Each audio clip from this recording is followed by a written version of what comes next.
الله فقد افترى إثما عظيما.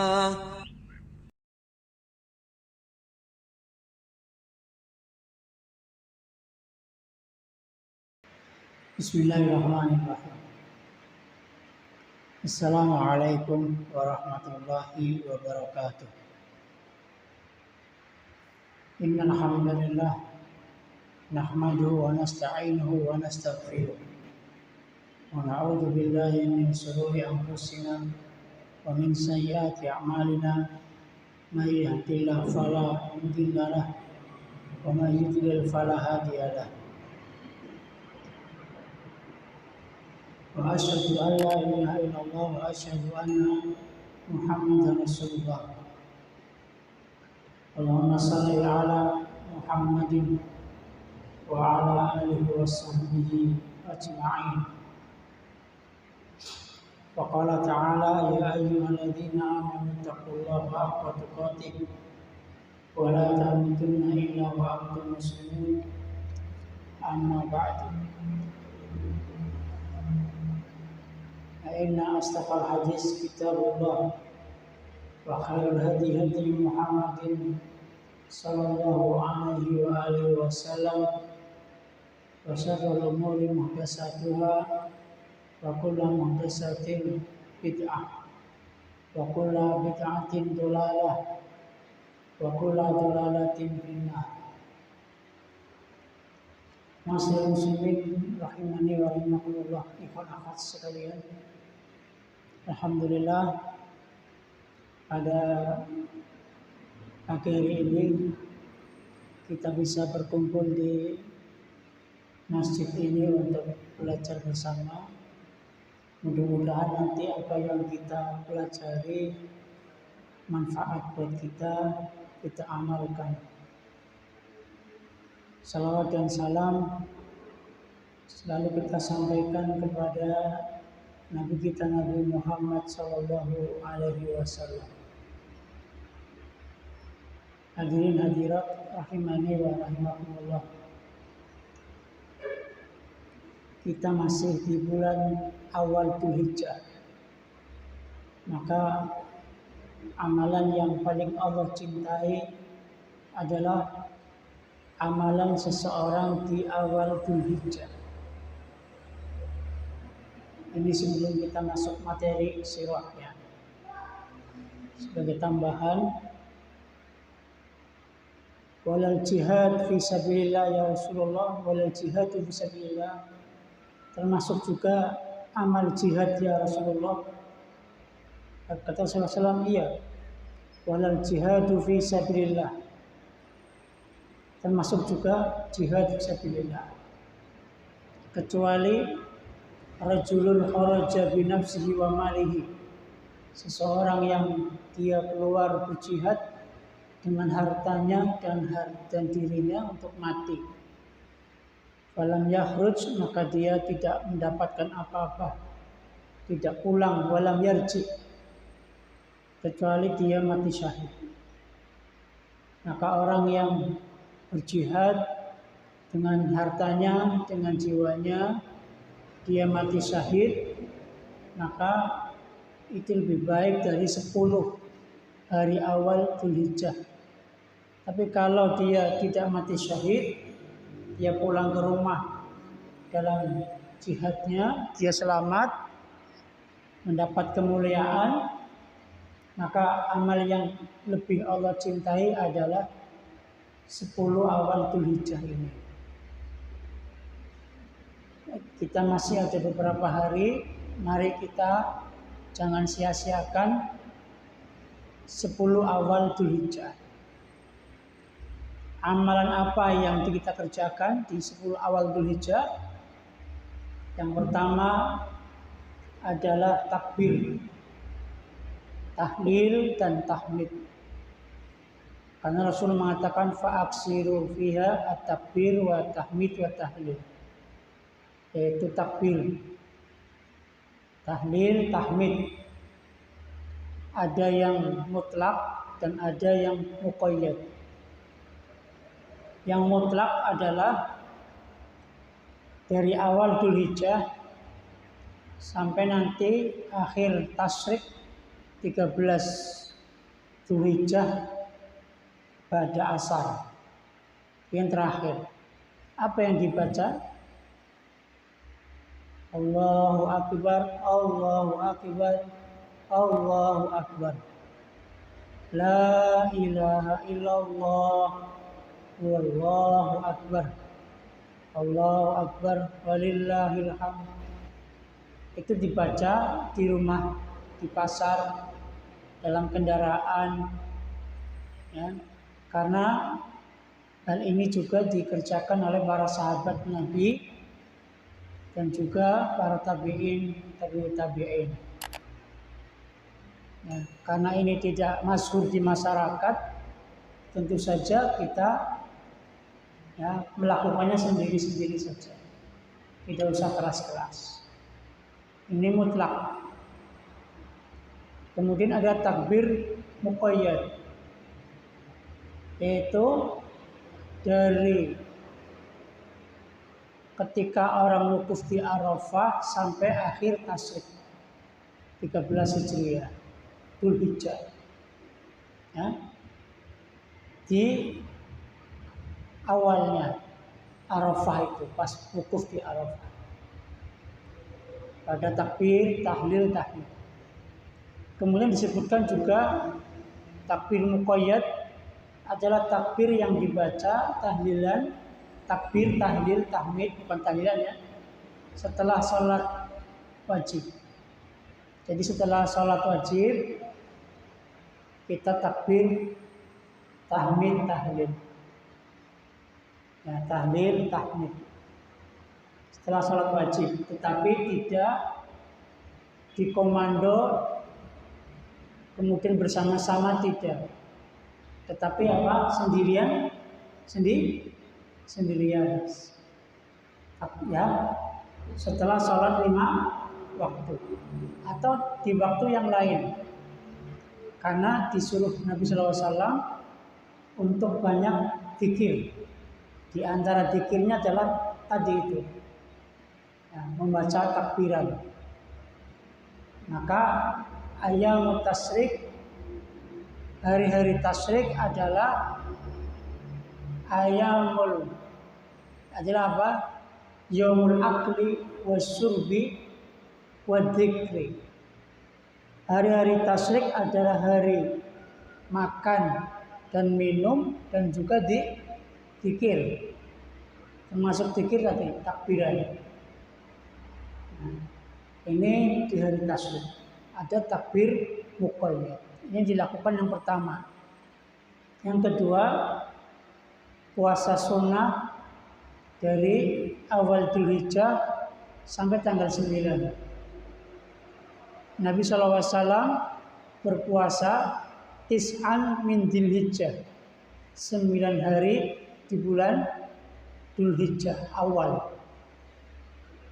Hadisnya riwayat Nasa'i, hadisnya sahih menurut Al-Imam Al-Albani rahimahullah ta'ala. Maka jika antum mampu maka berpuasa sunnahlah. Masih ada beberapa hari ke depan untuk puasa sunnah sebelum tanggal 9 Dzulhijjah atau puasa Arafah. Dan nanti tanggal 9 Dzulhijjahnya kita puasa Arafah. Di mana puasa Arafah itu yukaffiru sanah al-madiyah wal baqiyah, yaitu menghapus dosa-dosa kecil kita setahun yang lalu dan setahun yang akan datang. Ya. Jadi kita ulangi, Nabi SAW mencontohkan ketika masuk Dzulhijjah awal, Nabi SAW berpuasa dari awal Dzulhijjah sampai 9 Dzulhijjah. Ini puasa sunnah Dzulhijjah. Ada hadisnya, ada dalilnya. Kemudian Allah Subhanahu wa taala sampai bersumpah dengan 10 awal Dzulhijjah ini. Allah berfirman, wal fajr walayalin asr, dan demi fajar dan demi 10 hari. Ya. 10 hari di sini ada 2 pendapat ulama. Yang pertama adalah 10 awal Dzulhijjah, yang kedua adalah 10 malam terakhir Ramadan. Berkata Syekh Al-Utsaimin rahimahullah ta'ala, keduanya pendapat yang dibenarkan dalam tafsir Juz Amma Syekh Al-Utsaimin. Berkata Al-Imam Ibnu Rajab Al-Hambali rahimahullah ta'ala bahwa pendapat yang lebih dekat pada makna adalah Allah bersumpah demi 10 awal Dzulhijjah walayalin asr. Mana yang lebih baik antara 10 awal Dzulhijjah dengan 10 terakhir Ramadan? Maka secara umum 10 awal Dzulhijjah lebih baik daripada 10 terakhir Ramadan. Ya, karena dalam Dzulhijjah itu ada ibadah, ada haji, ada nyembelih kurban, ya, ada puasa juga. Kemudian secara spesifik dikhususkan jika pada malam harinya, maka malam hari 10 terakhir Ramadan lebih utama dari malam hari 10 awal Dzulhijjah. Kenapa? Karena dalam 10 terakhir Ramadan ada malam yang disebut Lailatul Qadar. Paham? Paham semua ya? Maka amalan selain tadi itu, yaitu takbir, tahlil, tahmid di 10 awal Dzulhijjah, yang kedua adalah puasa sunnah. Puasa sunnah. Dan juga amal ibadah yang lain. Yaitu apa? Amal baca Al-Quran. Kemudian sedekah diperbanyak di awal 10 Dzulhijjah atau 10 awal Dzulhijjah. Kemudian bagi yang haji, Masya Allah, ada yang namanya wukuf di Arafah. Dan haji adalah wukuf. Haji adalah wukuf. Maka beda antara umroh dan haji adalah termasuk di antara pada wukufnya. Di umroh nggak ada wukuf. Di haji ada wukuf di Arafah. Maka ketika orang-orang pada wukuf itulah Rasulullah SAW berkata bahwa Allah SWT mendekat kepada malaikatnya dan berkata, hambaku, apa yang mereka lakukan? Maksudnya apa yang mereka lakukan di Arafah? Itu mereka mengharap ridha Allah, wukuf di Arafah. Di hadis yang lain berkata Rasulullah SAW bahwa Allah Subhanahu Wa Taala, ya, itu paling banyak membebaskan hamba ketika hari 9 Dzulhijjah atau wukuf di Arafah, ketika orang-orang wukuf di Arafah. Ketika orang-orang wukuf di Arafah. Siapa yang Allah bebaskan dari neraka? Apakah hanya orang yang wukuf di Arafah, ataukah hamba Allah yang Allah ridhoi untuk dibebaskan dari api neraka? Maka berkata Al-Imam Ibnu Rajab Al-Hambali rahimahullah ta'ala bahwa yang dibebaskan Allah Subhanahu wa ta'ala dari neraka di waktu orang-orang wukuf adalah untuk hamba Allah secara umum, bukan untuk orang yang wukuf di Arafah saja. Ya. Oleh karena itu kita yang tidak haji sedang di rumah masing-masing, maka di sini kita berharap kepada Allah mudah-mudahan kita semua adalah yang Allah bebaskan dari api neraka. Amin ya rabbal alamin. Ya Allah, mudah-mudahan kita dibebaskan dari api neraka. Allahumma ajirna minan nar. Ya Allah, jauhkanlah kami dari api neraka. Ya Allah, jauhkanlah kami dari api neraka. Ya Allah, jauhkanlah dari kami api neraka. Amin ya rabbal alamin. Ya mujibas sa'ilin.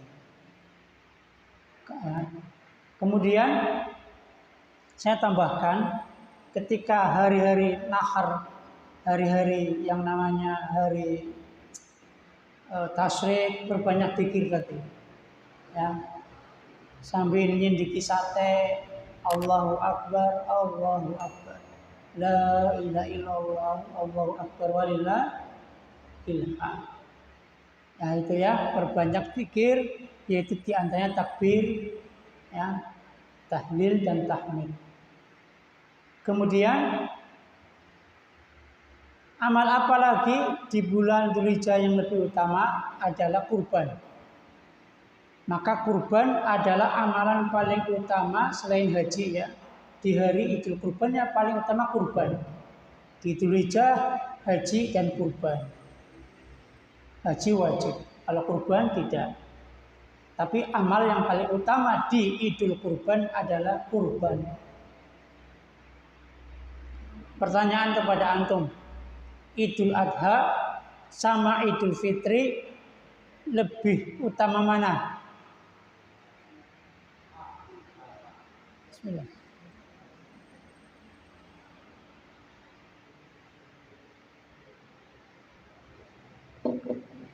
Lebih utama mana? Idul Adha. Kenapa? Kenapa? Bisa jawab tapi nggak bisa alasannya. Kenapa? Karena Idul Adha itu terkumpul beberapa ibadah.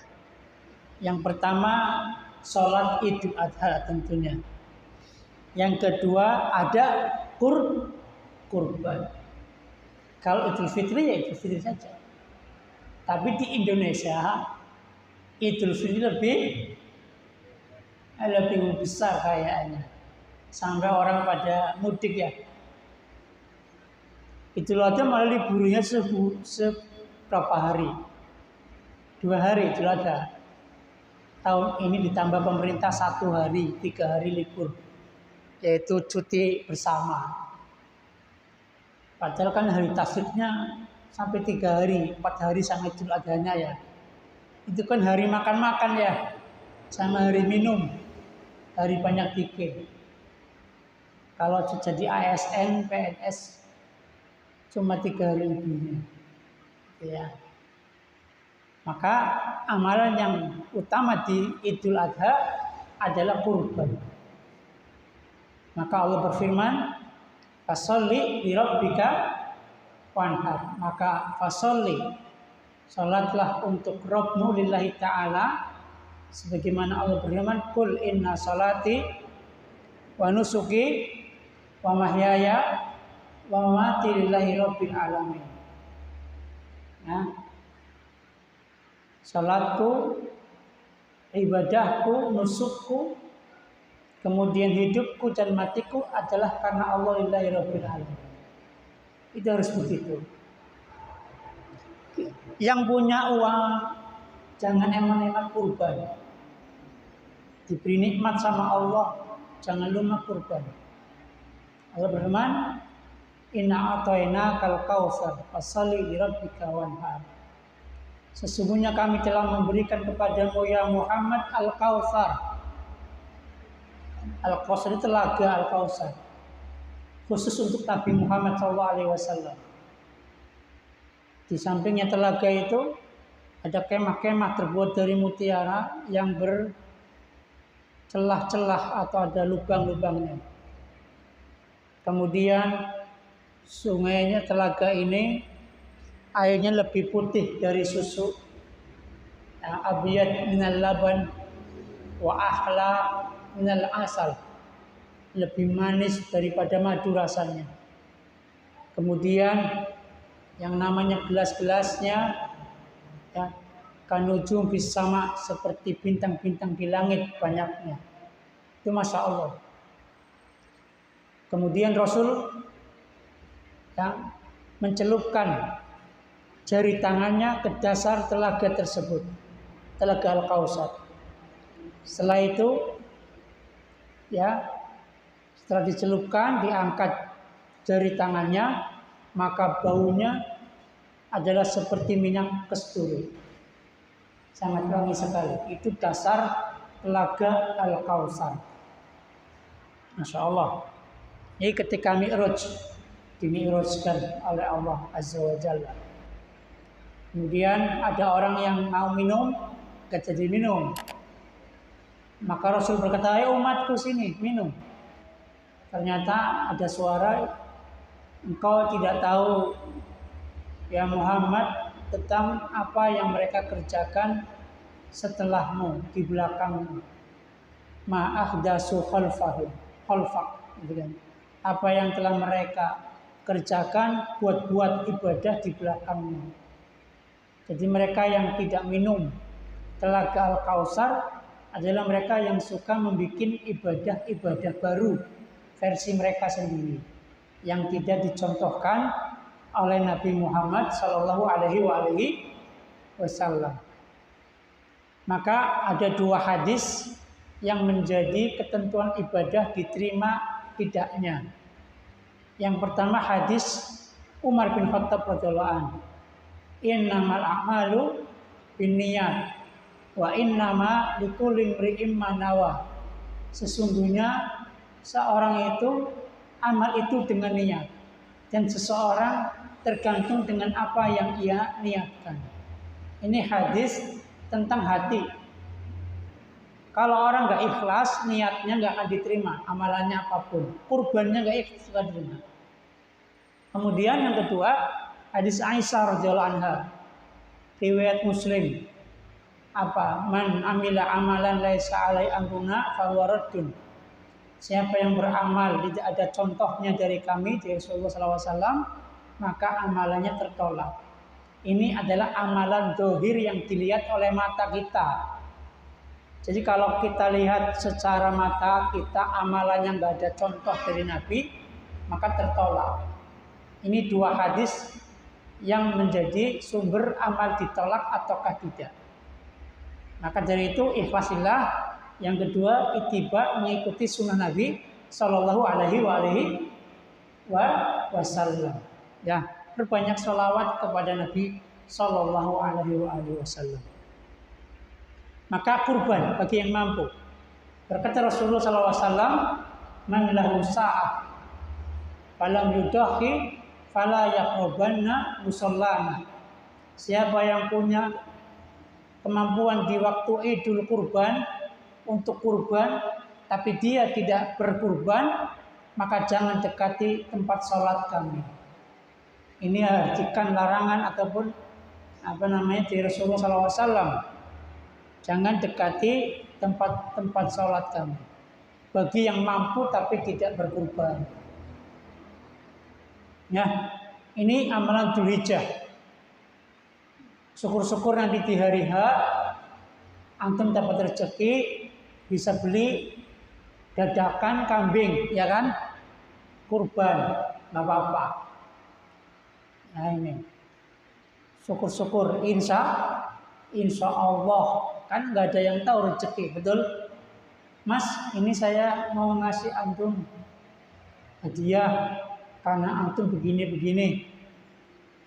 Amplop tebel, ya Allah, 10 juta misalkan. Kan nggak ada yang tahu rezeki. Langsung, padahal sudah hari tasyrik. Hari tasyrik, akhirnya dia beli kambing, langsung disembelih, kurban. Sebaik hari berkurban adalah yang pertama Yaumul Adha, di hari adhanya, di hari pertama habis sholat Id kemudian nyembelih. Itu sebaik penyembelihan hari pertama itu. Makanya ya wajar jika memang ada orang titip kambing atau titip sapi, ya, kapan nyembelihnya Mas, nanya. Oh, hari ketiga. Ya wis, saya nggak wis, kalau ketiga saya mau cari yang lain. Saya pengen disembelih di hari pertama, misalkan ya kan. Kambingnya bukan sayanya. Kambingnya atau sapinya. Kemudian yang kedua, setelah Idul Adhanya, yang paling baik buat menyembelih yaitu Yaumul Qor. Yaumul Qor itu hari yang kedua. Hari yang kedua. Makanya ada yang mengatakan ya wis, hari pertama nggak apa-apa kalau nggak bisa. Hari kedua ya, insya Allah kedua ya wis di sini tak taruh sini. Tapi apakah salah hari ketiga keempat atau di hari tasrik yang kedua ketiga? Nggak apa-apa. Maka itu hari makan dan minum penyembelihan di situ. Ya, mudah-mudahan Allah SWT berikan kepada kita semua rezeki, antum semua rezeki, sehingga bisa kurban. Amin ya rabbal alamin. Itu sekelumit tentang ibadah di awal Dzulhijjah. Kalau pengen haji belum mampu haji, ya gampang. Setiap habis subuh sampai terbit matahari, ya sampai suruk maksudnya. Kemudian sholat 2 rakaat, maka dapat pahala haji, ya kan? Tamah, sempurna. Mudah-mudahan dihajikan oleh Allah semuanya. Amin ya rabbal alamin. Subhanakallahumma bihamdika asyhadu an la ilaha illa anta astaghfiruka wa atubu ilaik. Assalamualaikum warahmatullahi wabarakatuh. ومن يشرك بالله فقد افترى إثما عظيما